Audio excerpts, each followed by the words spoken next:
מצודה מציוונו,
חומר מגדלי וטימאו כל השמנים ומן התרקנים נסלס לשושנים בני בינה ימי שמונה כראשידון נהלים ימי בינה ימי שמונה כראשידון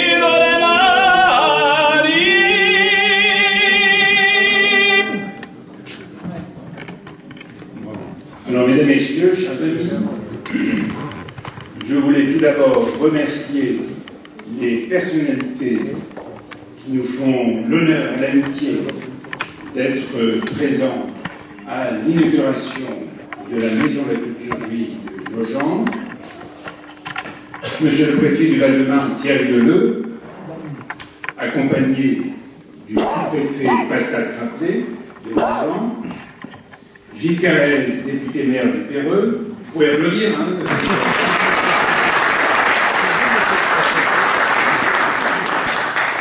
Jacques Martin, maire de Nogent,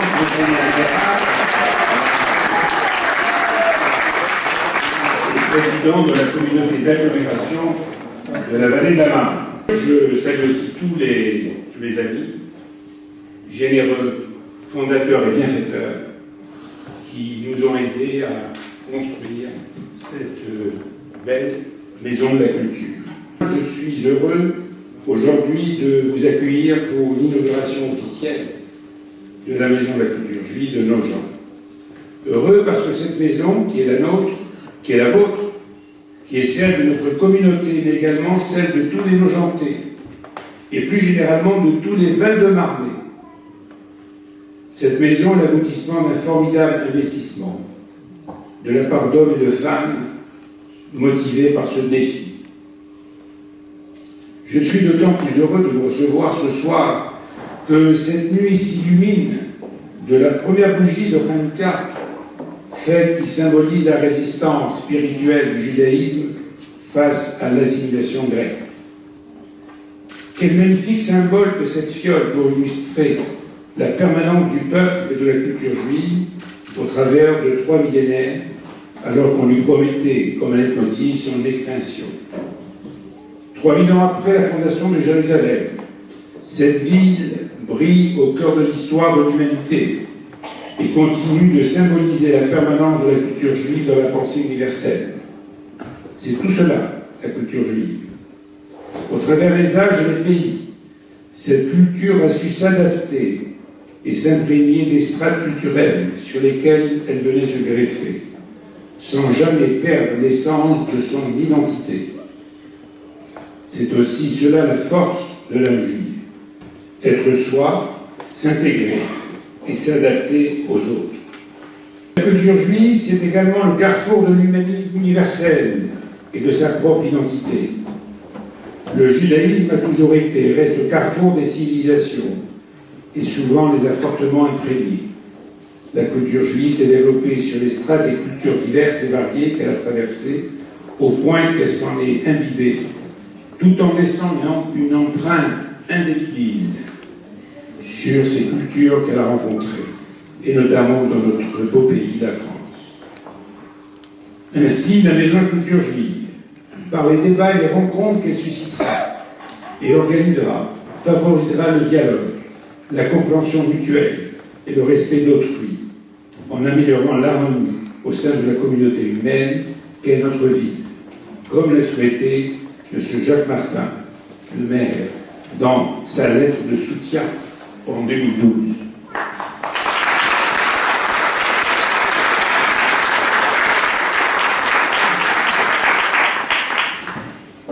À cette occasion, nous tenons à rappeler que si nous sommes des bâtisseurs, hier au Péreux, aujourd'hui à Nogent, c'est aussi grâce au soutien permanent des maires Jacques Martin Nogent et du député maire Gilles Carrez au Péreux.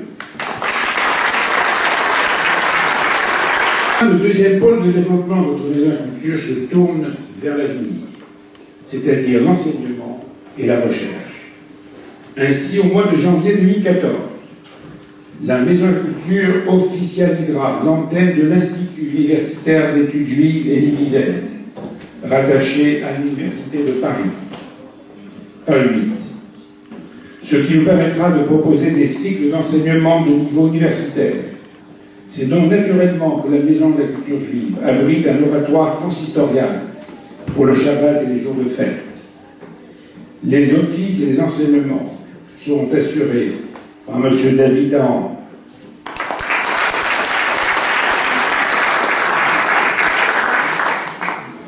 qui termine ses études au séminaire israélite de France.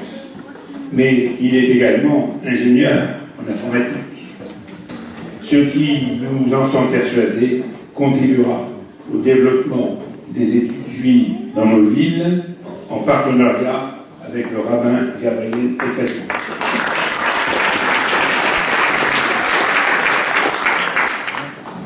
Nous comptons sur eux, sur lui, pour attirer et instruire les jeunes générations qui sont l'avenir et la relève de la communauté. Je ne terminerai pas sans avoir complété tout à l'heure mes salutations, nos salutations à nos amis des autorités religieuses de l'Église catholique et de l'Église protestante de Nogent du Péreux.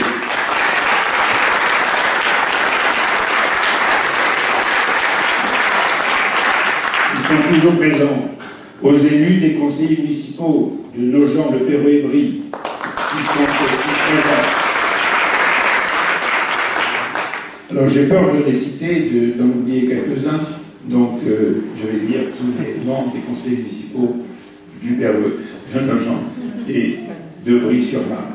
Et bien sûr, tous les administrateurs de la Maison de la Culture juive, les membres de la commission culture, les membres de la commission administrative de Echad David, de la synagogue du Péreux, tous ensemble, et c'est grâce à tous, grâce à cet effort, à cet élan, malgré les difficultés que nous avons eues à régénérer ce bâtiment qui n'était pas en très bon état, et je peux vous dire nous avons, je pense, fait quelque chose de correct, de bien, malgré les difficultés, et surtout aux normes, je crois que nous sommes aux normes, monsieur le préfet, de 2025.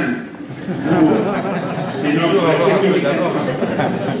la sécurité incendie, sur le handicap, nous sommes super aux normes.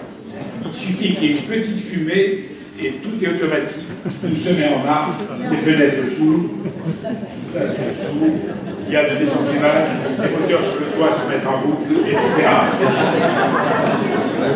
Voilà, mais je ne vais pas vous faire un essai. Voilà, je vous remercie.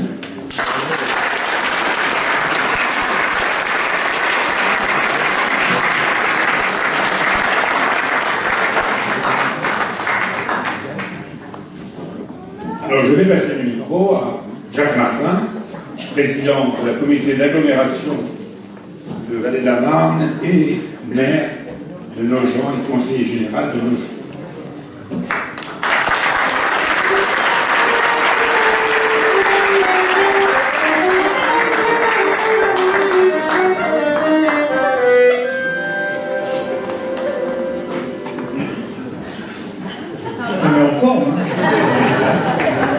Merci beaucoup. Je pourrais dire, avant de commencer, une petite intervention, parce qu'après celle que nous venons d'entendre de Gérard Buzan, président de la communauté de Jean-Brie-Le-Perreux, je voudrais dire que oui, c'est une prouesse d'architecte, c'est une prouesse d'entreprise, c'est une prouesse réellement aussi en matière de performance dans le domaine de la durée du chantier. Et je tiens à témoigner d'une chose, c'est que vous avez été confronté à des aléas quasiment toutes les semaines ou tous les 15 jours, vous découvriez quelque chose de nouveau, parce que l'activité qui avait lieu ici n'était pas une activité a priori compatible avec ce que nous vivons en ce moment. C'était un garage. C'était un garage, voilà, c'était un garage. Et donc, les services de l'urbanisme de la ville, les services associés, ont été sur la brèche de nombreuses fois, et parfois nous disions avec beaucoup de tact et d'amitié, Gérard Buzan, il faudrait peut-être se mettre en conformité avec le permis de construire de départ. Il a beaucoup évolué, ce permis, mais dans le bon sens, puisqu'aujourd'hui nous sommes dans un local qui, comme vient de le dire Gérard, est plus qu'aux normes, ce qui ne m'arrange pas, parce que en matière de normes, nous sommes obligés, nous, dans les collectivités, de temps en temps, de pleurer parce qu'elles sont beaucoup trop pesantes et qu'elles coûtent très cher. Mais la communauté juive avait les moyens de respecter les normes jusqu'en 2025. Nous, on n'arrive pas à faire cette prouesse-là. Mais c'est la force aussi de votre communauté que d'anticiper. On va demander une subvention. Donc félicitations à toutes celles et tous ceux qui sont à l'origine de ce beau projet au cœur de nos gens.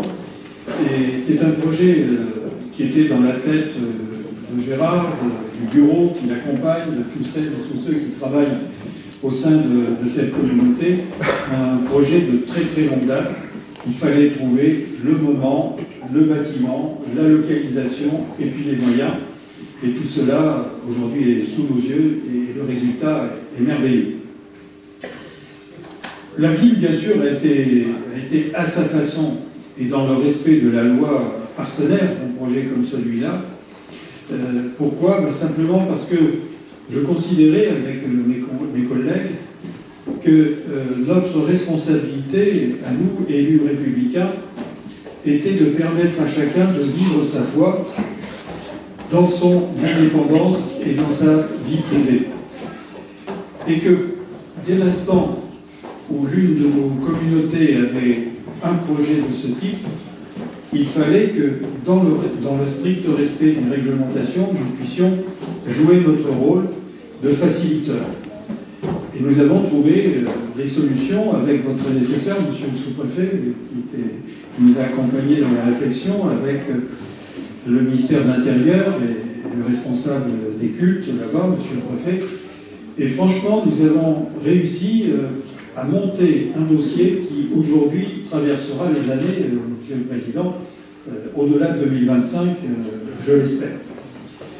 Tout cela, pourquoi ? Parce qu'il fallait, à tout prix, faire en sorte que, je dirais, on associe dans ce projet, et je dois avouer que j'insistais le jour où nous avons monté le dossier, la délibération au conseil municipal, j'insistais pour dire qu'il nous fallait quelque chose d'autre qu'un lieu de culte. Et ça, vous étiez tous d'accord pour aller dans ce sens-là.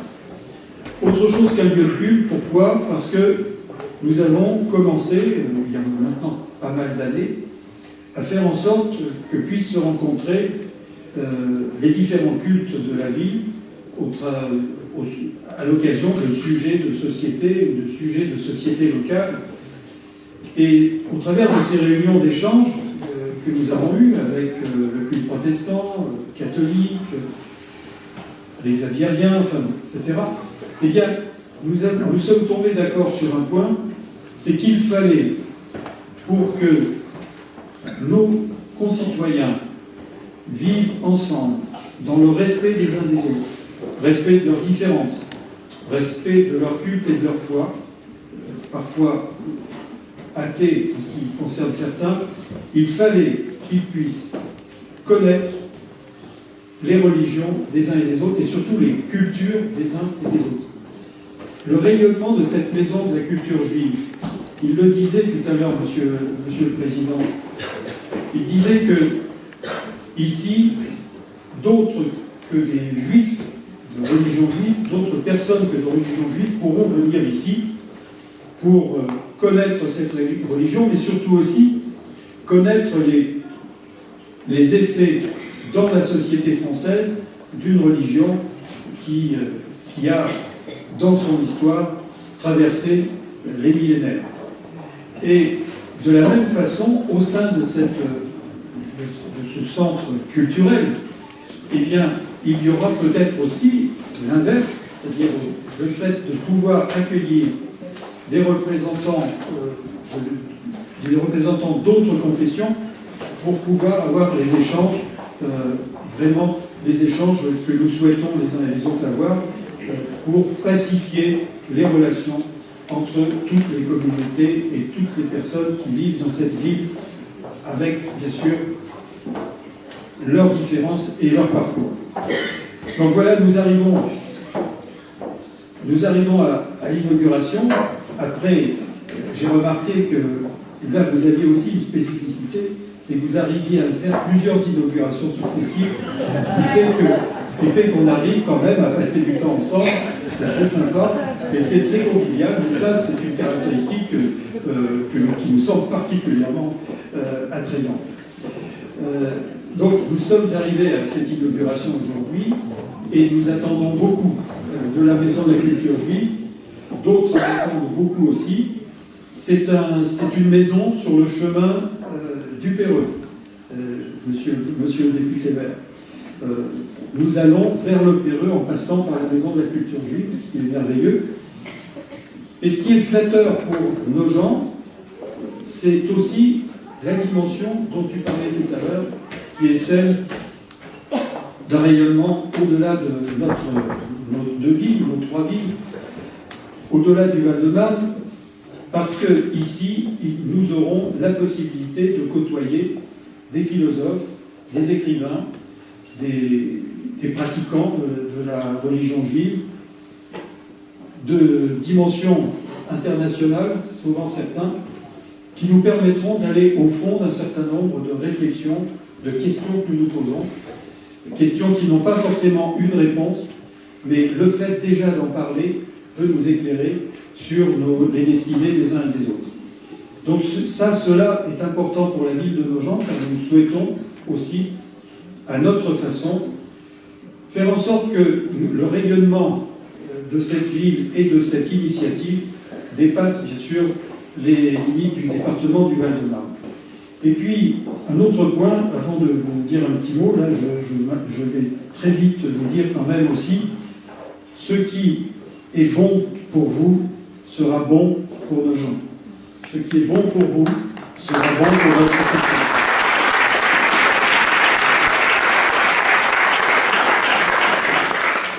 C'est pourquoi nous sommes tous là, monsieur le préfet, monsieur le sous-préfet, monsieur le député, mes collègues, etc. C'est parce que nous comptons sur vous pour apporter une dimension républicaine à un certain nombre de valeurs que certains ont beaucoup de mal à porter aujourd'hui. Alors, pour cela, il y a quelques années, parce que je ne voulais pas rester inculte, je me suis acheté un livre qui s'appelle Le Grand Livre de la Sagesse Juive, de Joseph Telushkin. C'est ça? J'ai plagié son nom? Non, c'est bon. Et, alors attention, et la première citation, le premier proverbe qui est inscrit au début, alors ce livre est un livre intéressant parce que il parcourt la Bible et il s'arrête à certains passages et en les citant, il y a une explication. Et bon, c'est intéressant pour quelqu'un qui veut voyager au travers de la culture juive. Et là, le premier proverbe qui est inscrit en tête, je me rappelle parce que je me suis toujours posé la question de savoir où j'étais.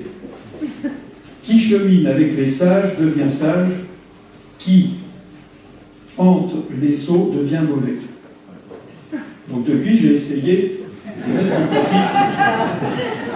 Je me suis aperçu qu'en réalité, je n'avais pas le choix et que, par conséquent, si je faisais un choix, c'était de la discrimination, donc il était hors de question que je le mette en pratique. Et il est dit ensuite, celui qui en lui a la sagesse a tout en lui. Sur le rabbin, vous ne pouvez pas dire le contraire. Celui qui n'a pas la sagesse, qui est-il? Et à celui qui a acquis la sagesse, que manque-t-il? Et c'est là que le point est le plus important. Qui est sage? Et je reviens à la maison de la culture juive. Qui est sage? Celui qui apprend de chacun. Et c'est ça que nous souhaitons avoir ici. C'est des gens qui apprennent. Donc le judaïsme, l'esprit juif, l'histoire juive, même l'histoire juive continue d'interpeller, d'après ce que j'entends et ce que j'apprends, elle continue d'interpeller les juifs d'aujourd'hui. Mais le judaïsme est dans la pensée universelle, tu l'as dit Gérard tout à l'heure, et la force du judaïsme, c'est de s'intégrer, de s'adapter et de participer au territoire et aux sociétés dans lesquelles ils se sont développés, et ils sont toujours présents, même lorsqu'ils sont partis.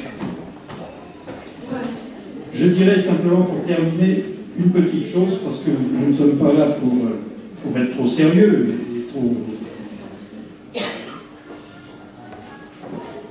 coincé, disons-le, parce que c'est un moment important, mais il faut aussi voir les choses autrement. Et alors, dans ce bouquin, et je terminerai par ça, de ces citations bibliques qui sont tirées de la Bible, traduites du texte original, il y a un passage sur les menteurs et sur ceux qui disent la vérité. Et je terminerai par ça. Alors, le rabbin hassidique Naphtali de Rothschild, mort en 1827, vous voyez, c'est pas d'aujourd'hui, remarquait à propos d'un homme bien connu pour ses mensonges. Il n'a pas cité le nom. Attends, on a le droit de mettre le nom qu'on veut.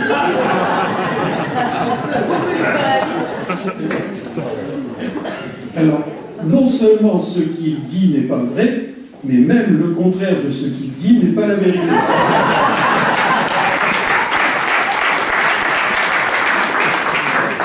La punition du menteur, c'est que même s'il dit la vérité, il n'est pas cru. Ça, c'est le Talmud de Babylone. Et pour terminer, alors là, vous êtes méchants parce que nous, dans d'autres religions, nous ne sommes pas aussi intransigeants que vous. Une vérité, une demi-vérité est un mensonge. Alors que nous, dans d'autres lieux, on dit on est à demi pardonné. La vérité ne ment jamais, mais sa vie est bien misérable. Ça, c'est un proverbe yiddish, et je crois que c'est pas si faux que ça. En tous les cas, je vous souhaite une bonne soirée, et nous étions très heureux de travailler avec vous.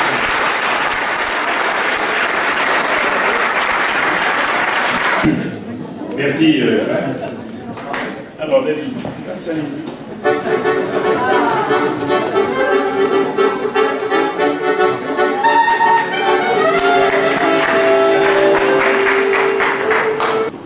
Monsieur le préfet, monsieur le sous-préfet, monsieur le député maire, monsieur le maire,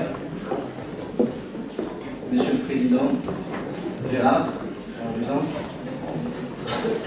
messieurs les grands rabbins et rabbins, monsieur le grand rabbin Olivier Kaufmann, le directeur du séminaire islamique de France et grand rabbin de France par intérim, mon ami, le rabbin Gabriel El-Fassi, chers administrateurs des communautés de Nogent, de Perreux, Brie-sur-Marne, mes chers amis, je tiens à vous souhaiter la bienvenue à la maison de la culture juive de Nogent-sur-Marne. Votre maison de la culture. Ce n'est pas par hasard si ce soir, première bougie de la fête de Hanouka, nous célébrons l'inauguration de cette très belle maison de la culture.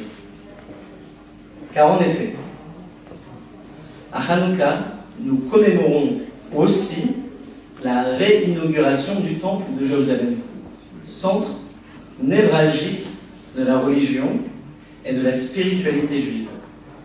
Lieu qui fut profané sur ordre d'Antiochos, il y a de ça 22 siècles.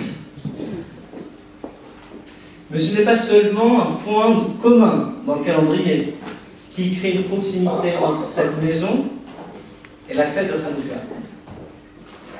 C'est dans l'esprit de cette fête que la proximité existe. Pendant 8 jours, nous allumons les bougies de Hanouka. Et chaque soir, nous récitons la bénédiction sur les miracles. She'asa Nissim La'avotenu, qui a fait des miracles pour nos pères. Mais une question s'impose. Quel a été le miracle du premier jour? En effet, la flamme aurait dû durer un seul jour. Et en fin de compte, durer 8 jours. C'est-à-dire qu'il y a eu un miracle entre le 2e et le 8e jour. Et on peut s'interroger sur quel sens ou quel miracle a eu lieu le premier jour. Le miracle du premier jour était d'avoir trouvé cette unique fiole d'huile. Cette fiole restait intacte. Cette fiole qui était trouvée sans souillure, sans profanation. Il n'y avait en effet aucune raison de supposer que quoi que ce soit ait pu survivre suite aux profanations systématiques du pouvoir gréco-syrien. Pourtant, les Maccabées, se sont efforcés de chercher et ont tout de même trouvé cette fiole d'huile restée intacte. Mais pourquoi ont-ils cherché en dépit de cette tragédie? Pourquoi ont-ils cherché en dépit de ces terribles événements? Parce qu'ils avaient la conviction que de la pire tragédie, quelque chose allait survivre. Le miracle de la première nuit a été celle de la foi, de la conviction, de l'espérance elle-même. Cette foi que quelque chose allait rester et avec laquelle tout pouvait encore recommencer. Et on a toujours été ainsi dans l'histoire juive. Il y avait des moments où nous aurions pu tout abandonner et se laisser bercer par la mélancolie et le désespoir. Les Juifs auraient pu se contenter de s'asseoir et de pleurer sur leur terrible sort. Mais au contraire, ils ont rassemblé ce qu'il restait, ils ont reconstruit leur peuple, leur culture, leur héritage. Ils ont allumé une flamme sans pareil dans l'histoire, une flamme, une lumière montrant la force de l'esprit de l'homme.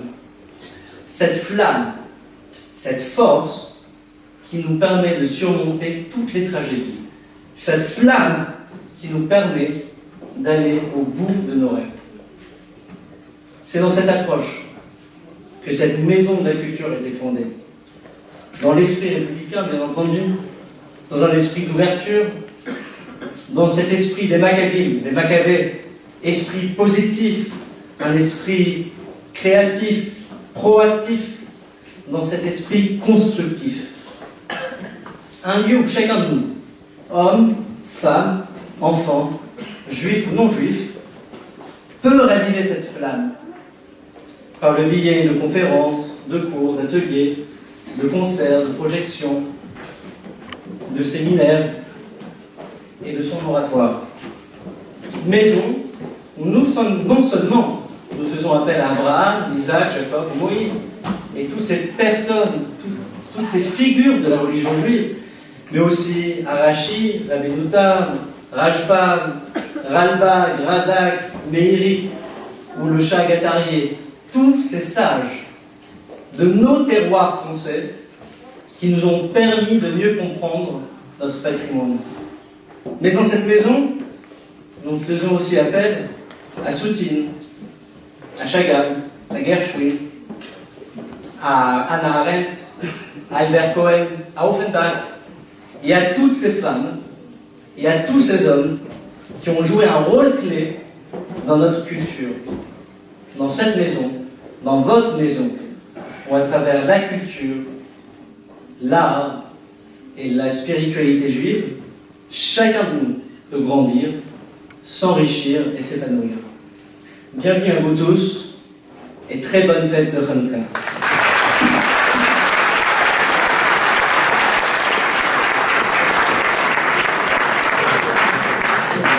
Alors, entre-temps, nous avons reçu le grand rabbin Kaufmann et maintenant Robert Esnes, le directeur du Fonds social juif unifié, sur lequel nous comptons prochainement pour nous aider dans les programmes d'activité chez Robert. Parce que Robert est directeur du Fonds social, mais c'est aussi un président de communauté. Il dirige la communauté de Boulogne. Donc c'est un homme de terre. Monsieur le rabbin, grand rabbin, cher Olivier. Monsieur le maire, mesdames et messieurs les élus, nous pouvons dire qu'aujourd'hui, nous sommes dans une maison familiale. Kol Mishpechot HaAdama, toutes les familles de l'humanité sont réunies ici, et c'est, je crois, si j'ai bien compris, la vocation que vous voulez affecter à cette maison de la culture, et je salue également les rabbins, puisque les rabbins ne sont pas juste des ministres du culte, mais ils ont pour vocation aussi de créer des passerelles, d'être ce que nous appelons en hébreu un gesher, un pont. Si Abraham occupe une place aussi importante dans les trois grandes religions monothéistes, c'est précisément parce qu'il avait su, dans sa relation à Dieu, s'adresser à l'humanité tout entière. Abraham et Sarah étaient des faiseurs d'âme. Ils avaient su conquérir des cœurs et des esprits. Et je voudrais tout d'abord vous remercier pour l'accueil que vous me faites et dire combien, au nom du Grand Rabbinat de France et du Consistoire, je suis très ému de me trouver avec vous. Tout d'abord pour des raisons personnelles, vous m'en voudrez pas, Monsieur le Président, car des liens très forts me lient avec la famille Munzer, et ces liens ne sont pas juste imprégnés de culte ou de religion, bien au-delà, c'est un partage de connaissances, de vues, de relations, et c'est ce partage-là, j'en suis sûr, que vous saurez, avec l'aide de cette noble et nombreuse assistance, mettre en avant dans cette maison. Je vois que vous avez déjà mis en exergue toutes les fonctions que vous assignez à cette maison. C'est dire que à chaque fois que vous vous trouverez sur cette estrade, vous saurez à chaque fois vous rappeler des responsabilités que nous endossons tous et toutes dans nos lieux communautaires, à savoir l'étude, le limoud, la pensée, la transmission, la mémoire, les rencontres interreligieuses, et vous avez même cité de grands personnages de la musique et de la littérature. C'est dire que vous saurez faire le lien entre les uns et les autres. Vous avez choisi de faire coïncider cette inauguration, comme l'a souligné votre guide, avec cette première bougie de la fête de Hanouka. Oui, cette flamme, c'est la flamme de la résistance spirituelle. Cette flamme, c'est celle qui symbolise la résistance de l'esprit. Je voudrais, avec votre permission, dédier à cet endroit et à tous ceux et celles qui soutiennent votre communauté, votre maison de la culture, cet enseignement. La lumière, c'est parfois celle qui manque à des hommes et des femmes qui se retrouvent reclus. La lumière, c'est parfois celle qui nous manque dans cette période hivernale. La lumière, c'est celle qui manqua à plusieurs personnages bibliques.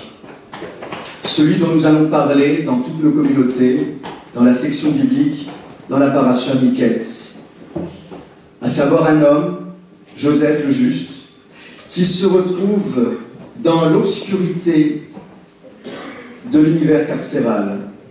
Et lorsqu'on regarde attentivement comment s'opère le retour à la lumière, le retour à la liberté, le texte biblique est très empressé d'accélérer les événements. Vaïshlach Pharaon a fait quérir Joseph. Vaïkra et Yosef. Vaïritsu minabor. Et le texte nous dit qu'on l'a fait littéralement courir de la geôle. Vaïgalach, il s'est rasé. Vaïchalef simlotav, il a changé ses vêtements. Vaïavo el baro, et il s'est présenté devant Pharaon.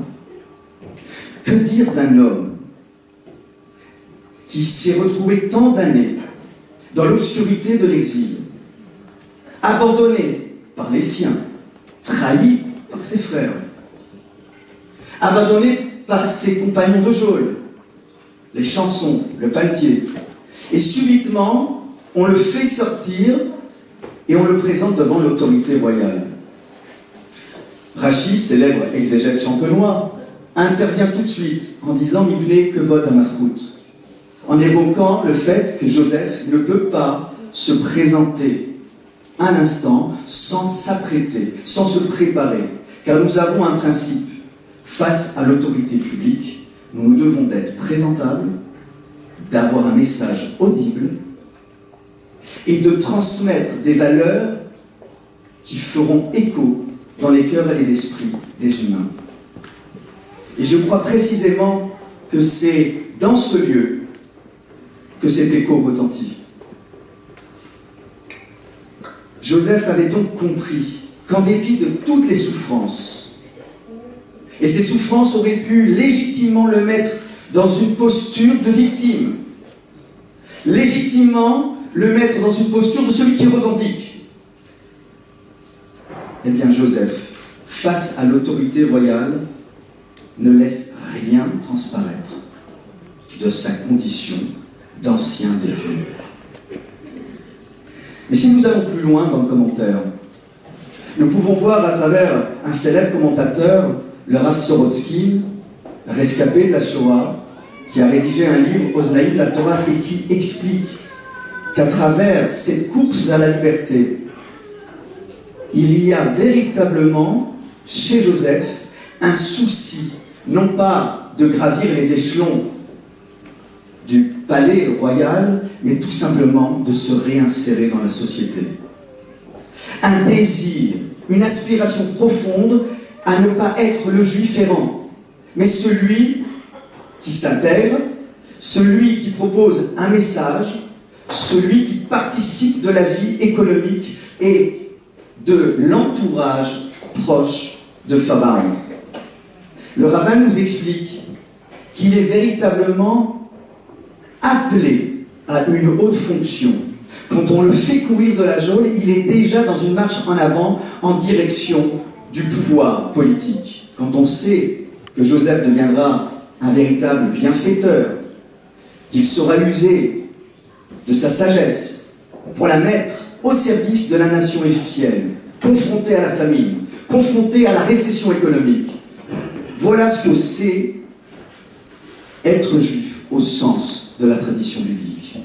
Mettre au service de la nation, mettre au service du pays dans lequel on se trouve, et Dieu sait que nos grands-parents et nos arrière-grands-parents dans ce pays ont apporté ce qu'ils avaient de meilleur, en s'intégrant, en adoptant la langue du pays dans lequel ils se trouvaient, sans pour autant renier les valeurs qui sont également posées ici, comme un étendard, comme un nes. Vous le savez, nes, qui veut dire miracle, signifie aussi étendard.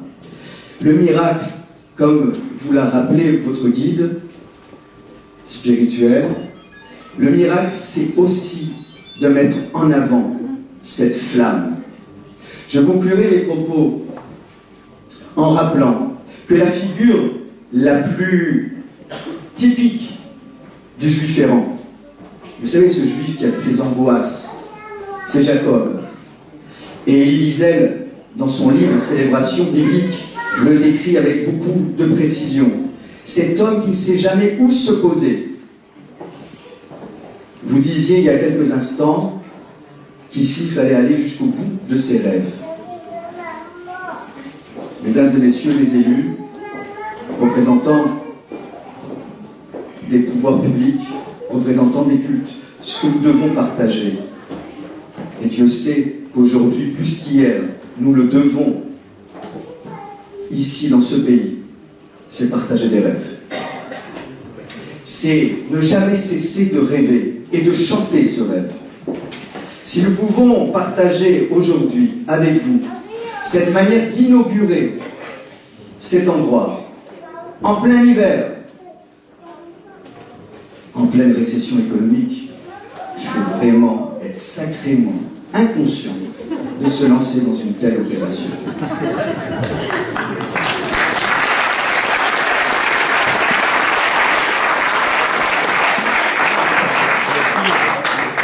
Je le dis en présence du directeur du Fonds social.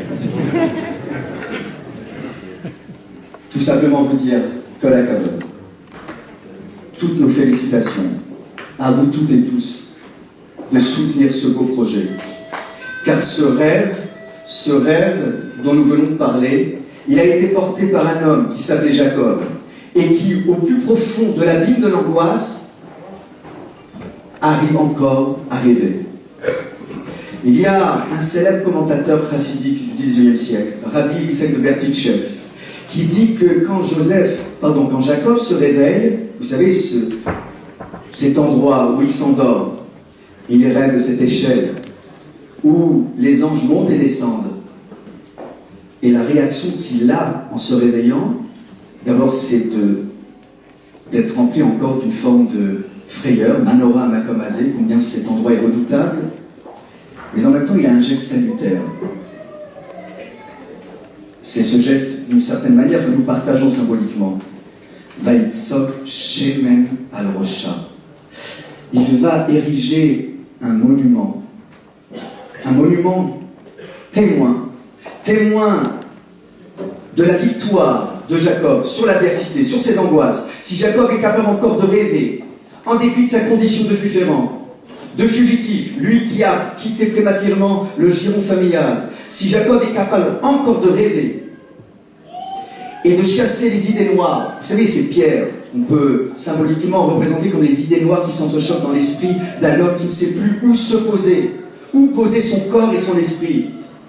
Lorsqu'on est capable de se poser dans un endroit comme ici, d'ériger plus qu'un monticule de pierre, et de faire l'inauguration avec cette lumière, c'est à l'instar de Jacob de dire haut et fort que nous sommes capables de dépasser l'adversité.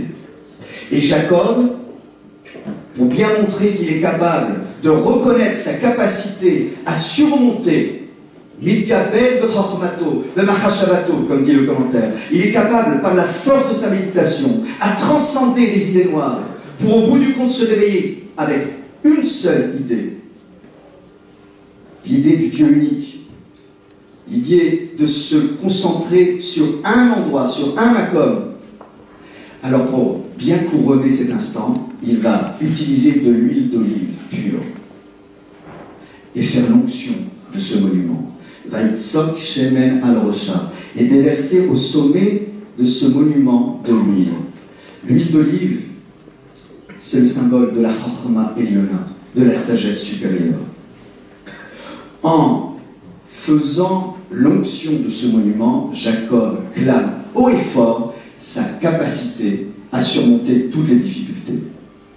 Alors nous n'allons pas oindre cet endroit, mais symboliquement, puisque vous l'avez décidé ainsi, faire coïncider cette lumière de Hanouka avec cette inauguration et de souhaiter non seulement longue vie à cet endroit, mais que cet endroit soit capable de réunir et non de diviser, de rassembler et non de créer des rivalités claniques ou autres. Que cet endroit soit capable de faire en sorte que chaque membre de la communauté et ceux et celles qui n'appartiennent pas à la communauté se sentent ici chez eux. Que nous puissions faire en sorte que ce lieu, comme vous l'avez rappelé, soit un lieu de partage, un lieu d'échange et un lieu de reconnaissance mutuelle. Car s'il y a bien un défi à relever aujourd'hui plus qu'hier, c'est de se battre contre les clichés, contre l'ignorance, et de faire en sorte que les valeurs que nous prenons dans notre tradition soient mises en avant, non pas pour écraser l'autre ou pour imposer un mode de pensée unique, bien au contraire, pour pouvoir confronter dans un échange respectueux de l'autre. Ainsi, cette maison répondra aux attentes et aux espérances de chacun d'entre vous. Au nom du Grand Rabbinat de France, au nom du consistoire, au nom de tous ceux et celles qui sont très attentifs à votre destin et à votre devenir, Siman Tov ou Mazal Tov.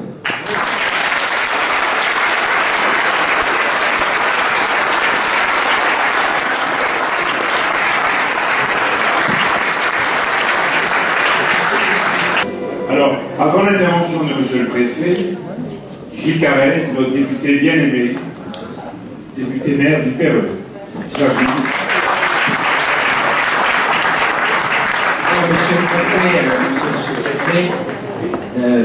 Monsieur le maire de Nogent, cher Jacques, mesdames, messieurs les élus, messieurs les rabbins, monsieur le président, cher Gérard, mesdames, messieurs et chers amis.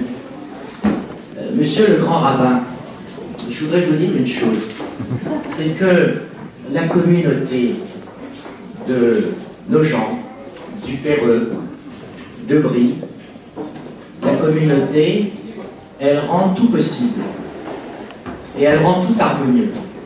C'est une communauté formidable. Et en parlant de Jacob, je me disais, mais cette communauté, elle ressemble à Jacob. Parce que cette communauté, elle sait aller jusqu'au bout de ses rêves. Et je voudrais associer en quelques mots la synagogue du Péreux et la maison de la culture juive de Nogent. Souvenons-nous, il y a 20 ans, cette synagogue, c'était un rêve. Et aujourd'hui, c'est une réalisation magnifique. Magnifique. Et ici, cette maison de la culture juive, dont on a beaucoup parlé, et je salue d'ailleurs au passage le rôle vraiment décisif qu'a eu l'équipe municipale de Nogent, sous la direction de Jacques Martin. C'était aussi un rêve et c'est accompli. Et ce sont deux œuvres particulièrement harmonieuses. Et je n'ai pas été étonné, je ne le savais pas, de surcroît Gérard, que ce sont les mêmes architectes qui travaillaient. On est très fiers de l'œuvre de cette synagogue du Péreux, qui est vraiment une œuvre magnifique. Et là, c'est un travail d'architecte extraordinaire. Mais je voudrais aller au-delà de cette association en termes de bâtiments, d'œuvres dans lesquelles on se sent bien et qui sont parfaitement appropriées, qui ont été parfaitement conçues à ce qui s'y passe. Je voudrais associer, en fait, la religion, l'exercice du culte, qui se déroule plutôt à la synagogue, avec la culture qui se déroulera ici, même si, Gérard le sait bien, a beaucoup de place également à la synagogue.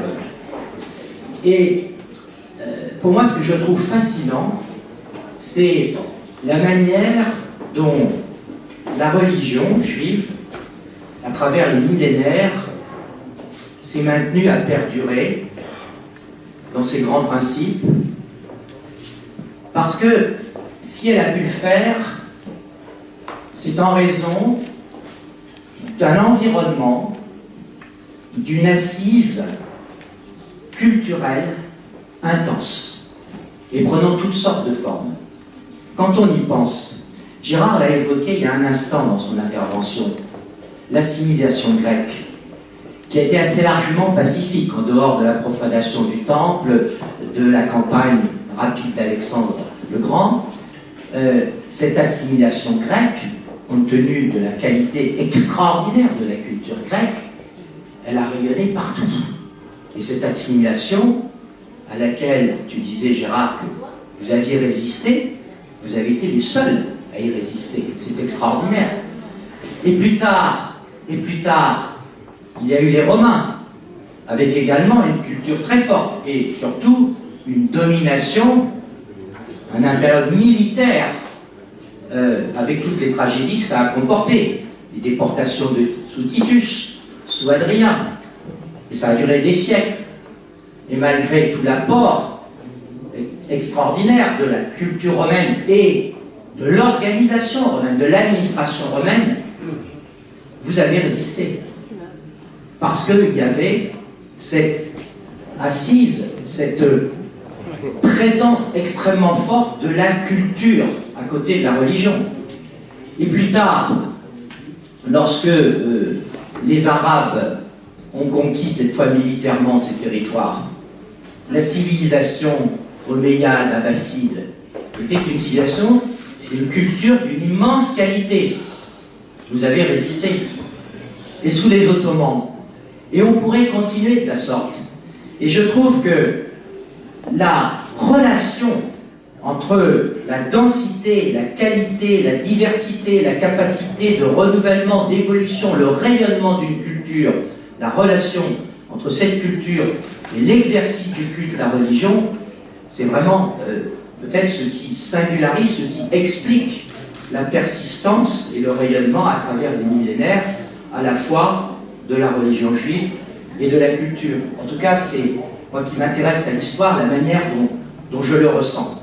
Et je suis très heureux que, eh bien, sur notre petit territoire, soient associées aujourd'hui ces deux dimensions.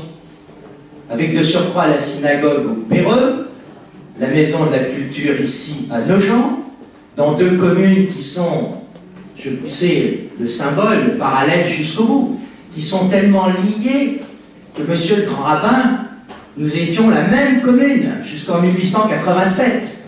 Et le Péreux n'est qu'une partie de l'ancien Nogent, et aujourd'hui réunis en communauté d'agglomération. Et aujourd'hui, avec ces deux équipements, il est certain que le rayonnement de la communauté, qui est déjà formidable, va encore s'intensifier. Et tout le programme qui est là, que vous citiez, les cours de langue, parce que ça c'est fondamental, la langue c'est fondamental. Je prends que l'histoire et la culture, elles sont ancrées dans la capacité à défendre une langue. C'est pour ça que je plaide autant à l'Assemblée nationale pour la langue française, pour le fait de bien la parler, de bien l'écrire, de bien la protéger. Mais les conférences, les colloques, les recherches universitaires et surtout la transmission, la mémoire et la transmission, parce que les deux choses sont liées. Et j'ai toujours été impressionné quand je viens à la synagogue par les cours que vous donnez aux jeunes. Cela est vraiment formidable. Et ce qui va se passer, et je terminerai par là parce que je trouve que Jacques tout à l'heure a eu le mot très juste, c'est que ces équipements, enfin, le lieu de culte, la synagogue, la maison de la culture juive, vont vous apporter beaucoup. Et nous en sommes très heureux. Mais à nous à nous, à nos deux villes. Ils apportent aussi beaucoup et je voulais en remercier.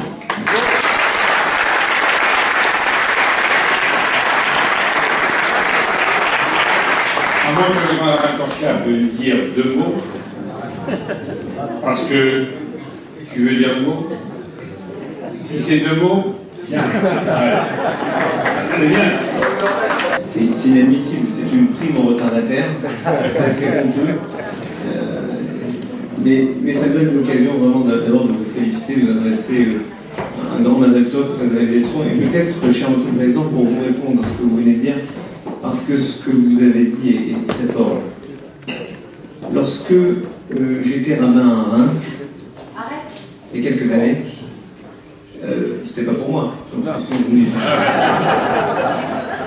j'étais rabbin à Reims, le pape Jean-Paul II est venu pour le 1500e anniversaire du baptême de Clovis. Certains s'étaient opposés à la venue du pape en disant. Ils avaient de marrant que leur nom.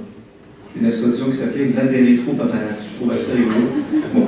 Et ils voulaient que le rabbin de la ville s'associe à leur démarche, je l'avais trouvé scandaleux. Par contre, j'avais écrit au pape en lui disant qu'il venait dans une ville, dans un pays qui était pluriel, et que cette pluralité, il pouvait la manifester, puisqu'il venait le 22 septembre, du mois, qui était la veille de Kippour. Et que peut-être dans son homélie, il pourrait dire que la prière des uns est importante pour les autres. C'est ce que le pape a fait. Et c'était une réponse, je trouve, extraordinaire dans le sens de ce que vous disiez. Quand il y a du bien pour quelqu'un, c'est du bien pour la collectivité. C'est exactement ce qu'a dit Dieu à Moïse. Lorsque Dieu demande à Moïse de construire un centre communautaire, une synagogue, toute la sacrature, il lui dit « Ve'asuli migdash, ils me feront un tabernacle, et moi, je résiderai, non pas dans le tabernacle, mais je résiderai parmi eux. » Il y a quelque chose d'extraordinaire quand on se rend compte que les églises, les synagogues, les centres communautaires, les temples, les mosquées, tous ces lieux sont tournés vers l'Orient. Et Norman Kaufmann parlait tout à l'heure de perte de repères, d'inconscience. Je dirais que c'est pas de l'inconscience qu'il faut, c'est être capable d'être visionnaire. Et être visionnaire, c'est dire qu'on a besoin de retrouver l'Orient. L'orientation, c'est la direction. Et cette direction, c'est qu'on ne sait pas à quoi se fier, on se fie à ce qui est immuable. Pour être certain d'avancer, il faut se laisser pénétrer par l'immuable. Et l'immuable de la religion, l'immuable du judaïsme, se trouve dans cette petite flamme qui brûle. Une petite flamme qui a traversé, vous le rappeliez, toutes les mystiques de l'histoire, mais qui est restée fidèle à elle-même. Et cette flamme nous donne finalement matière à espérer. Et je crois que dans la fête de Hanouka, fête de l'inauguration, réinauguration du temple, ou dans la construction d'un centre communautaire, d'un lieu où les gens peuvent se retrouver, il y a cette notion d'espérance. Nous sommes dans un temps où les gens n'espèrent plus dans le futur, et je crois qu'il faut espérer. Et vous parlez de transmission, c'est un outil extraordinaire pour transmettre des valeurs de la Torah, mais des valeurs d'humanisme. Ça peut se faire en France. On a la chance de pouvoir le faire en France, parce que nous sommes un pays laïque très attaché à cette laïcité qui permet à chacun d'être lui-même. Parce que la vocation profonde de la France, en hébreu ça s'appelle Tsarfat, on l'a lu il y a 2 semaines dans le prophète Obadiah. Tsarfat, c'est le creuset dans lequel l'orfèvre met tous ces ingrédients. S'il manque un seul ingrédient dans le creuset que l'orfèvre utilise, son alliage n'est pas un alliage parfait. Et nous sommes, la France, c'est cet espace où on a besoin de chacun. Pour que chacun soit lui-même, il a besoin de transmettre ce qu'il est. Donc voilà ce que disait Elie Wiesel de manière quasi prophétique. Vivre une expérience et ne pas la transmettre, c'est la trahir. Vous donnez ici, dans cette partie de ce département, vous donnez ici la possibilité d'être fidèle à un enseignement et d'une certaine manière être fidèle au message. Aimez-vous les uns les autres que le peuple d'Israël a porté au pied du mont Sinaï et a transmis à la société d'aujourd'hui jusqu'à ce soir. En tout cas, Mazal Tov, c'est excellent.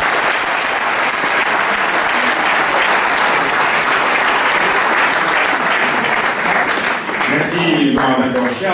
Joël Mergui, le président du consistoire, et il a été brillamment réélu au consistoire dimanche.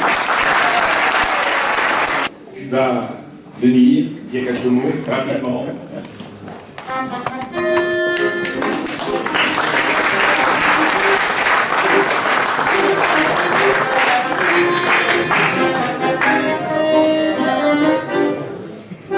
C'est sur mon compte parole, là.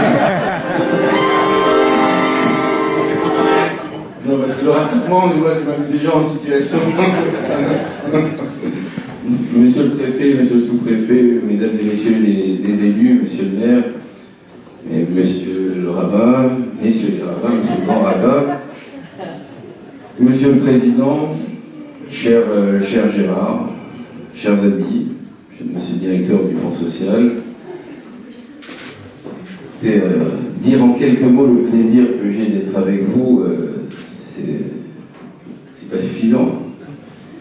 Mais je crois que je le répète à chaque fois, je n'ai jamais raté l'occasion d'être aux côtés de mon ami Gérard.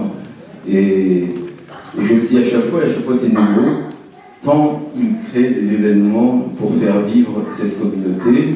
Donc avant c'était des événements, maintenant c'est un nouveau lieu. Donc c'est quand même pas mal. Et je pense que nous sommes dans une étape de, cher Charles, j'ai oublié de te saluer, vice-président du consistoire central, nous sommes dans une étape importante de la construction du judaïsme français. Une étape où finalement, quand on analyse démographiquement et qu'on remonte 2000 ans en arrière, donc ça ne va pas pouvoir se dire en quelques mots, hein.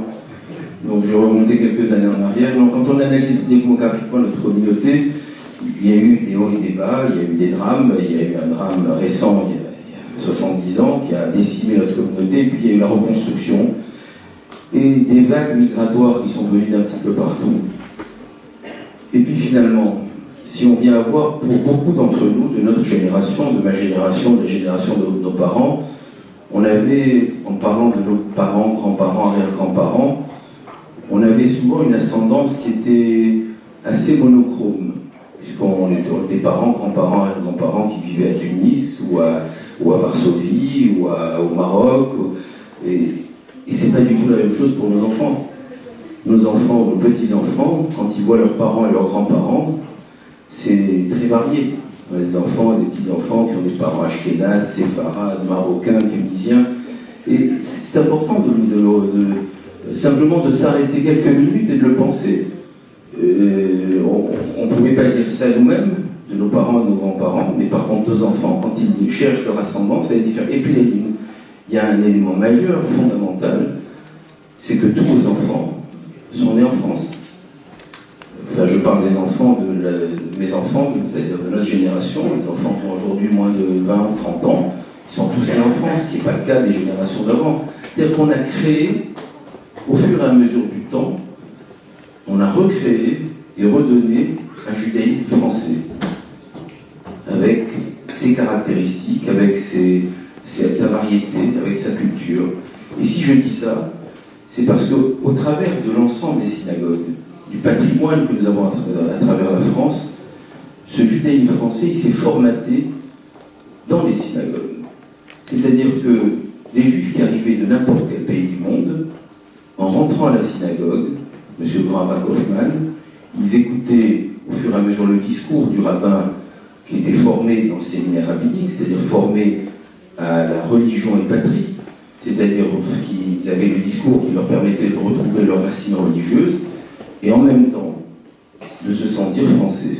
Et on pouvait arriver n'importe où, on se sentait français grâce à la synagogue. La synagogue a été un élément fondamental pour, j'ai souvent dit ce mot, pour catalyser notre citoyenneté et nous rendre des citoyens, je l'espère, je le crois, exemplaires. Alors, créer une maison de la culture juive, c'est une continuation de ça. Ce matin, nous étions avec Graham Kaufmann, nous avons passé une journée ensemble. Et je vais vous raconter 2 épisodes très brièvement. Ce matin, nous étions auditionnés au Sénat. Alors ça s'est beaucoup mieux passé que la dernière fois où j'ai été auditionné au Sénat par une sénatrice qui ne voulait pas entendre ce que je lui disais et qui avait absolument envie d'arrêter qu'on puisse manger cachère en France parce que avec le cachère, on était suspect de financer un État étranger, l'État d'Israël. Je ne peux pas le dire à tout le monde, mais c'est grave. Et bon, là on s'est retrouvé devant un sénateur qui nous interrogeait sur le financement de nos lieux de culte. Et nous avons expliqué que nos lieux de culte n'étaient pas que des lieux de culte, c'était aussi des lieux de culture, des lieux de citoyenneté, des lieux où tout se passe.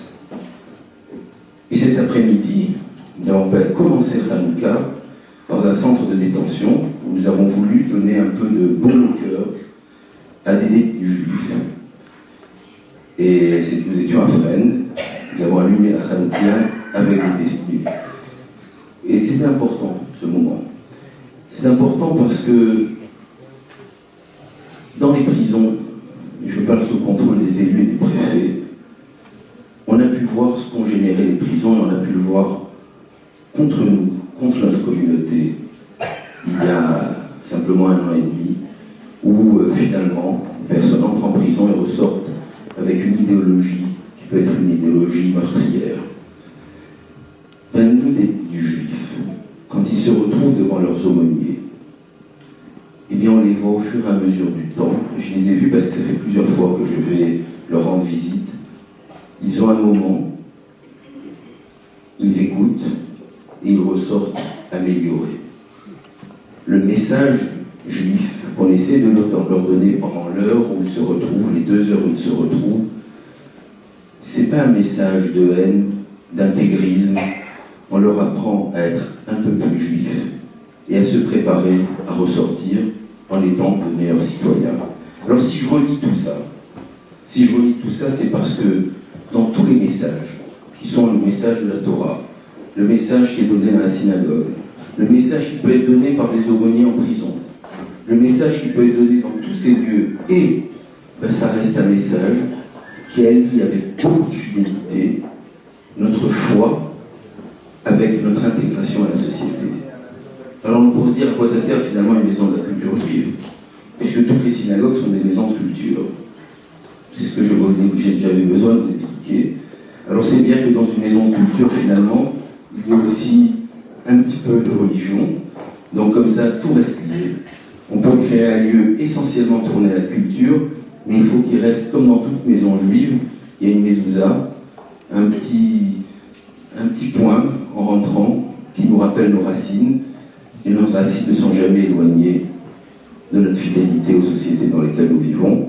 Alors il y a dans cette maison de la culture beaucoup de culture, et puis un petit point qui nous rappelle notre racine, et dans nos racines il est écrit Ve'ahavta le'recha kamocha, tu aimeras ton prochain comme toi-même. C'est un message d'amour qui reste un message purement juif, ou pas purement juif, spécifiquement juif, et purement universel. Et ce message-là, il est écouté par tous nos enfants qui sont nés en France, avec des racines multiples. Ils apprendront toujours qu'ils garderont leurs racines, mais qu'ils continueront à aimer son prochain comme soi-même. Merci. Alors, une petite musique pour accueillir Monsieur le Préfet.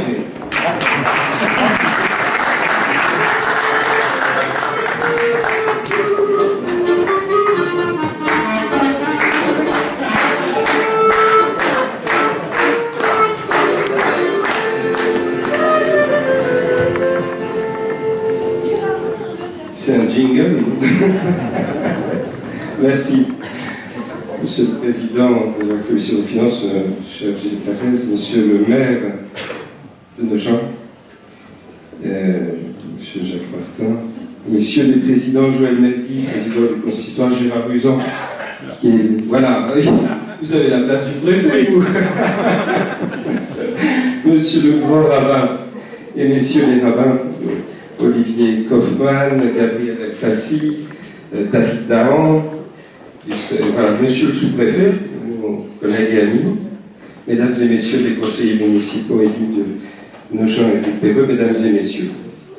Sachez, c'est les 2 seules pages que j'ai gardées du discours du préfet parce que j'avais peur d'oublier de saluer quelqu'un et ça m'aurait mis très très mal à l'aise. Mais vous êtes si nombreux que, en disant mesdames et messieurs, je pense que je parle de tous les autres et je parle à toutes les autres personnalités.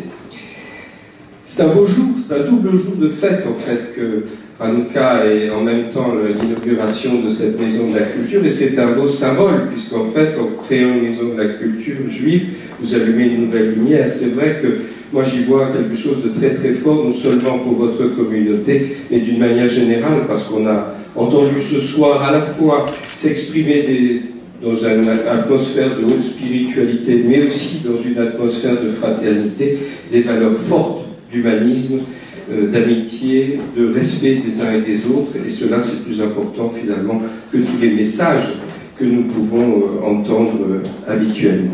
Et c'est un curieux endroit en même temps, ce garage qui devient un lieu cultuel et un lieu culturel en même temps.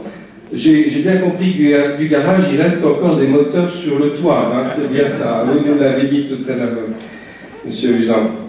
C'est une belle histoire en tout cas, à laquelle, comme vous l'a dit Monsieur Jacques Martin, le ministère de l'Intérieur a été associé presque de bout en bout, puisque c'est Olivier Ducré, un de mes amis sous-préfets, qui a aidé à concevoir ce projet. Didier Lesky, qui était chef du bureau des cultes au ministère de l'Intérieur, qui a démontré comment le montage pouvait se faire avec ce bail amphithéotique et finalement cette formule très habile qui permet à la fois de construire quelque chose de beau, quelque chose de pratique, de payer qu'un loyer en attendant le terme du bail et la possibilité de le racheter si les locaux sont toujours et répondent toujours à ce que l'on attend. Voilà, je vais savoir le dire. Voilà. Donc, je trouve que c'est un chantier exemplaire et bravo aux architectes de la décoration intérieure comme de ceux qui ont pensé et conçu ce bâtiment, car le résultat est vraiment tout à fait remarquable. Alors un préfet, c'est un... Mais il est ici chez lui aussi, j'allais dire, d'une certaine manière, parce que son message est un message ad omnes, on va le dire en forme latine. Hein. La République ne connaît pas de juifs, elle connaît des citoyens de confession juive, elle connaît des citoyens de confession musulmane, elle connaît des citoyens de confession catholique ou d'autres confessions, mais elle connaît avant tout les citoyens, et nous sommes tous. Et c'est ça qui fait notre force collective des citoyens.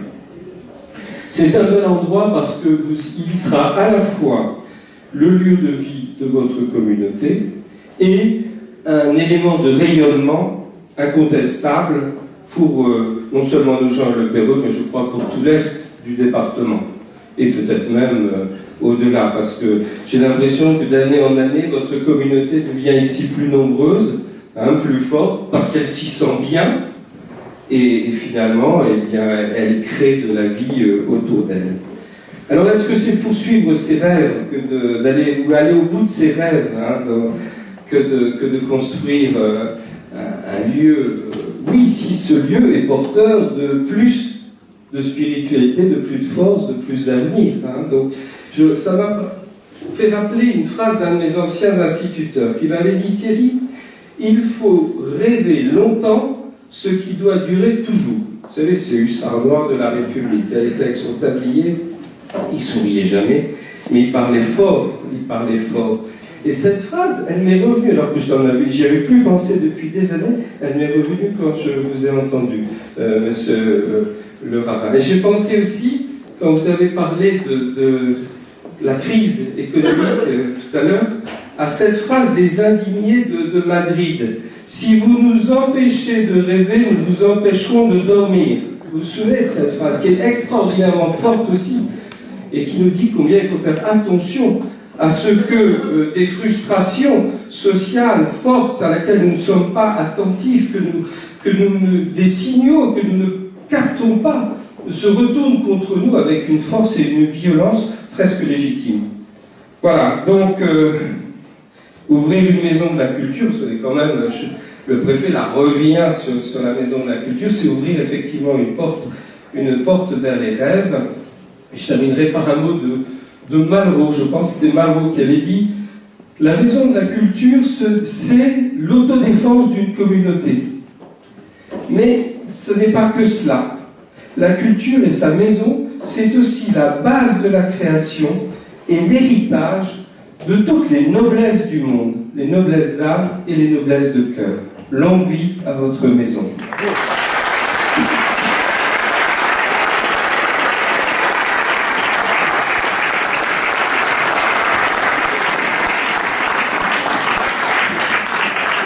Alors maintenant, nous allons demander à Monsieur le Préfet, Monsieur le Sous-Préfet, Gilles, Jacques, le grand rabbin Kaufmann, Joël Mergui, le grand rabbin Korchia et Robert, de vous diriger vers le dévoilement de la plaque d'inauguration en votre présence de cette maison à culture.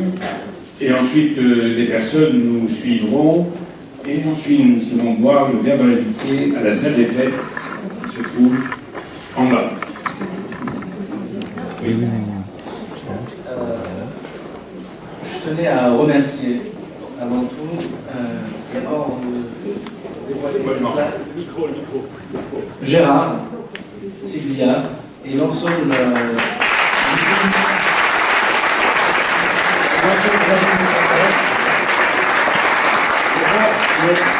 j'entends parler de Joseph. Et Joseph n'avait pas seulement cette force. Il avait cette force, c'était un rêveur, mais c'était pas un rêveur, c'était pas un Luftmensch. Il rêvait, il rêvait. Et au-delà du rêve, il était également capable de l'interpréter. Mais ce n'est pas assez. Avoir des gens qui interprètent et savoir quoi faire, ce n'est pas assez. C'était également la personne qui implémentait les rêves. Et Gérard, ce que je vois, c'est que en l'espace de 15 ans, il y a déjà 2 communautés qui sont bien fondées. Deux bâtiments unis, mais 2 bâtiments distincts, Opéreux et Annogent. Et suite au projet du Perron, on aurait pu penser que ça y est, c'était fini. Il y a eu un nouvel élan. Tu as construit cette belle maison, tu as bâti. Avec l'ensemble des acteurs, aussi bien les élus que les administrateurs. Et on espère, il est fidèle en effet, on espère que cette Hanouka Tabaï, cette inauguration te donne un nouvel élan également. Un nouvel élan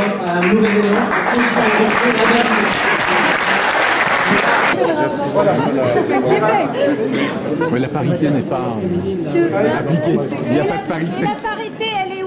Ah bah maintenant il faut y aller. Assine, Sylvia. Parité, le long soir.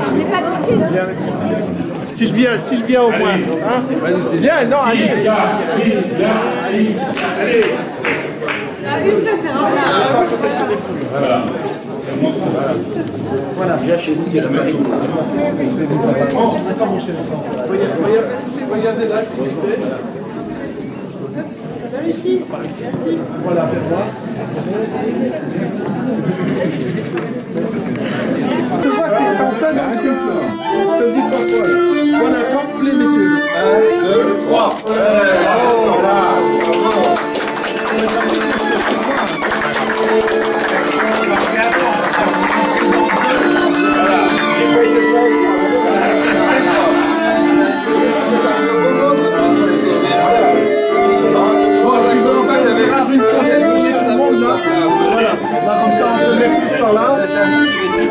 Ça se sent. Comme ça, on va vous avoir tous.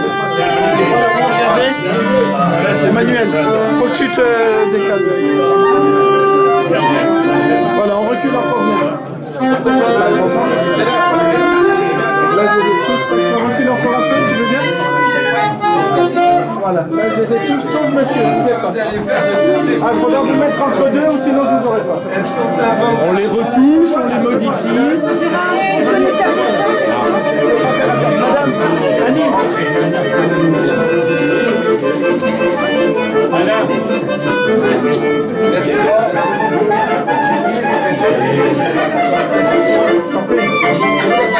Voilà, Annie. Regarde-moi, s'il vous plaît.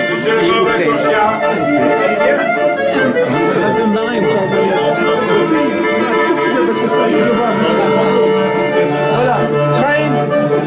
Voilà, Robert. Tu me regardes, s'il te plaît. Voilà, Gérard.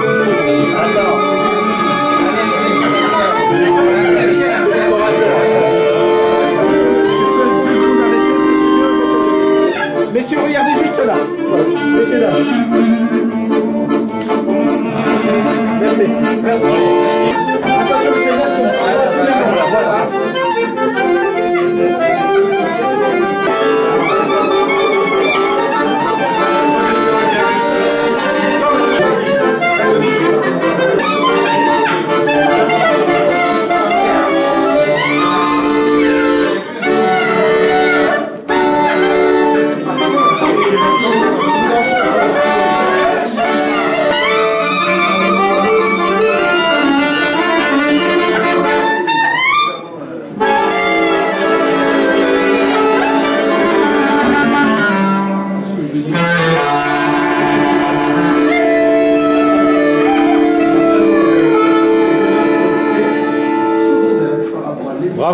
Formidable. En train de manger. C'est trop pour ma mère. C'est trop pour ma mère. Le cri du cœur.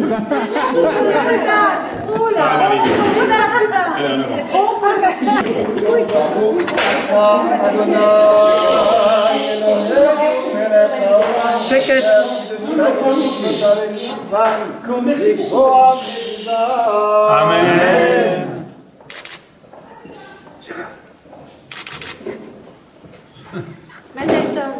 Mazel tov. Mazel tov. Alors on rigole un peu. C'est que s'il va me répondre.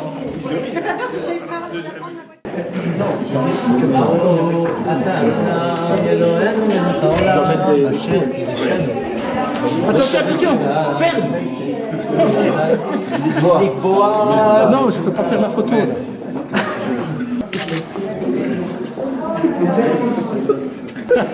C'est le vrai coup.